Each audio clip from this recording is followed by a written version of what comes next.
பரிசுத்த வேதாகமம் பழைய ஏற்பாடு 2 ராஜாக்கள் 13ஆம் அதிகாரம்.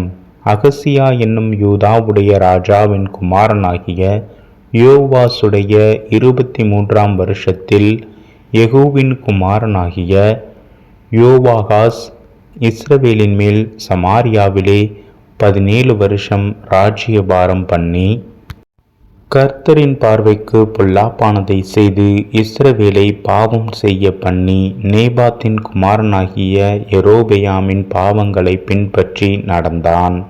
அவைகளை விட்டு அவன் விலகவில்லை. ஆகையால் கர்த்தருக்கு இஸ்ரவேலின் மேல் கோபம் உண்டு.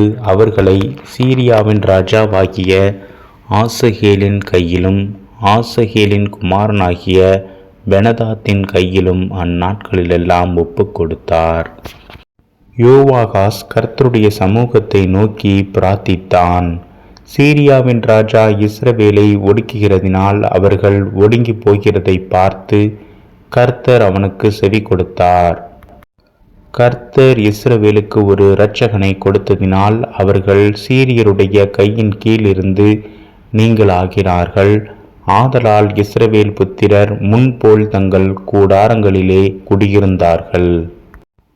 ஆகிலும் இஸ்ரவேலை பாவம் செய்ய பண்ணின யெரொபெயாம் வீட்டாரின் பாவங்களை அவர்கள் விட்டு விலகாமல் அதிலே நடந்தார்கள். சமாரியாவிலிருந்த விக்கிரகத்தோப்பும் நிலையாயிருந்தது. யோவாகாசுக்கு சீரியாவின் ராஜா 50 குதிரை வீரரையும் 10 ரதங்களையும் 10,000 காலாட்களையுமே அல்லாமல் ஜனங்களில் வேறொன்றும் மீதியாக வைக்கவில்லை. அவன் அவர்களை அழித்து போரடிக்கும் இடத்து தூளை போல ஆக்கி போட்டான். யோவாகாசின் மற்ற வர்த்தமானங்களும் அவன் செய்தவை யாவும் அவனுடைய வல்லமையும் இஸ்ரவேல் ராஜாக்களின் நாளாகம புஸ்தகத்தில் அல்லவோ எழுதியிருக்கிறது.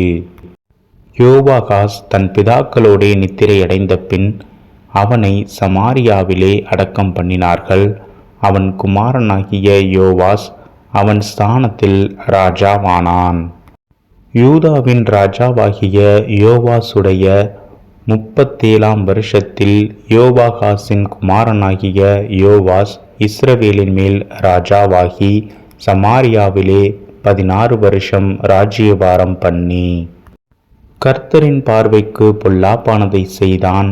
இஸ்ரவேலை பாவம் செய்ய பண்ணின நேபாத்தின் குமாரனாகிய யெரொபெயாமின் பாவங்களை விட்டு விலகாமல் அவைகளிலெல்லாம் நடந்தான்.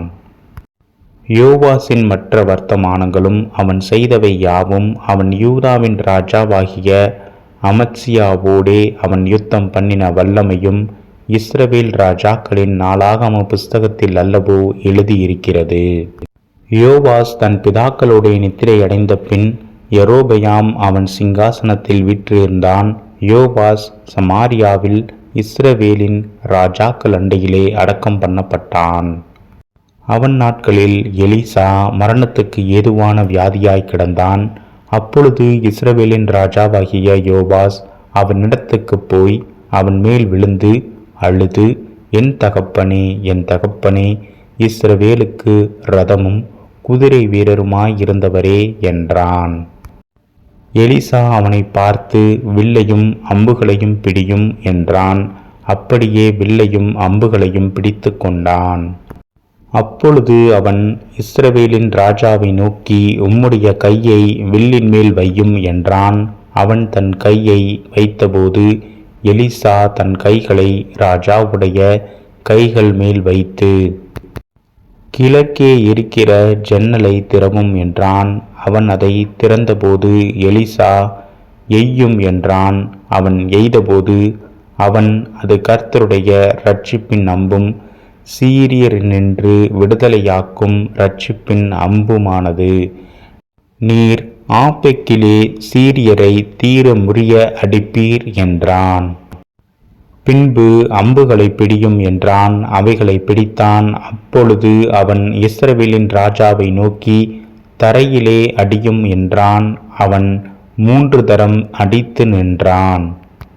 அப்பொழுது தேவனுடைய மனுஷன் அவன் மேல் கோபமாகி, நீர் 5-6 விசை அடித்தீர், ஆனால் அப்பொழுது சீரியரை தீர முறிய அடிப்பீர், இப்பொழுதோ சீரியரை 3 விசை மாத்திரம் முறிய அடிப்பீர் என்றான். எலிசா மரணமடைந்தான். அவனை அடக்கம் பண்ணினார்கள். மறு வருஷத்திலே மோவாபியரின் தண்டுகள் தேசத்திலே வந்தது. அப்பொழுது அவர்கள் ஒரு மனுஷனை அடக்கம் பண்ண போகையில் அந்த தண்டை கண்டு அந்த மனுஷனை எலிசாவின் கல்லறையில் போட்டார்கள். அந்த மனுஷனின் பிரேதம் அதிலே விழுந்து எலிசாவின் எலும்புகளின் மேல் பட்டபோது அந்த மனுஷன் உயிரடைந்து தன் கால்களை ஊன்றி எழுந்திருந்தான்.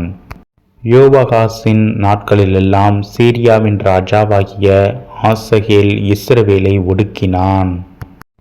ஆனாலும் கர்த்தர் அவர்களுக்கு இரங்கி ஆபிரகாம், ஈசாக்கு, யாக்கோபு என்பவர்களோடு செய்த தமது உடன்படிக்கையின் நிமித்தம் அவர்களை அழிக்க சித்தமாயிராமல் அவர்களை இன்னும் தம்முடைய முகத்தை விட்டு தள்ளாமலும் அவர்கள் மேல் மனதுருகி அவர்களை நினைத்தருளினார். சீரியாவின் ராஜாவாகிய ஆசகேல் இறந்து போய் அவன் குமாரனாகிய பெனதாத் அவன் ஸ்தானத்திலே ராஜாவான பின்பு யோவாகாசின் குமாரனாகிய யோவாஸ் ஆசகேலோடே யுத்தம் பண்ணி தன் தகப்பனாகிய யோவாகாசின் கையிலிருந்து பிடித்து கொண்ட பட்டணங்களை அவன் குமாரனாகிய பெனதாத்தின் கையிலிருந்து திரும்ப பிடித்து கொண்டான். 3 விசை யோவாஸ் அவனை முறிய அடித்து இஸ்ரவேலின் பட்டணங்களை திரும்ப கட்டி கொண்டான்.